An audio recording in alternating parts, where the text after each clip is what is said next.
প্রথম মাসের বেতন ত্রাণ তহবিলে দিয়েছেন অন্তর্বর্তী সরকারের শ্রম ও কর্মসংস্থান এবং যুব ক্রীড়া উপদেষ্টা আসিফ মাহমুদ সজীব ভুঁইয়া। রোববার রাতে সামাজিক যোগাযোগ মাধ্যম ফেসবুকে এক স্ট্যাটাস দিয়ে বিষয়টি জানান তিনি।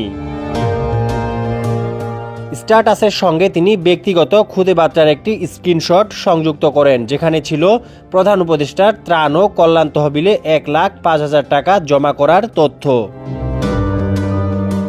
স্ট্যাটাসে আসিফ মাহমুদ লেখেন, আজ প্রথম মাসের বেতন পাওয়ার পর প্রধান উপদেষ্টার ত্রাণ ও কল্যাণ তহবিলে জমা দিয়েছি। ফেনী অঞ্চলে বন্যা মোকাবেলায় দেশের সবাই যেভাবে রেসপন্স করেছে তা অভূতপূর্ব। বর্তমানে শেরপুর, নেত্রকোনা, ময়মনসিংহের বন্যা মোকাবেলায় কাজ চলমান আছে। দেশের অর্থনৈতিক এই ভঙ্গুর অবস্থায় এমন উপর্যুপুরি বন্যা আমাদের জন্য এক কঠিন পরীক্ষা। দেশবাসীকে ঐক্যবদ্ধভাবে সব দুর্যোগ সংকট মোকাবেলায় কাজ করার আহ্বান জানাই। 5-star রেটিং প্রাপ্ত বিএলডিসি টেকনোলজির Walton super saver ceiling fan 65% পর্যন্ত বিদ্যুৎ বিল সাশ্রয় করে আপনাকে রাখে প্রশান্তিতে। ওয়ালটন ফ্যান হাওয়া বদলে দেয়।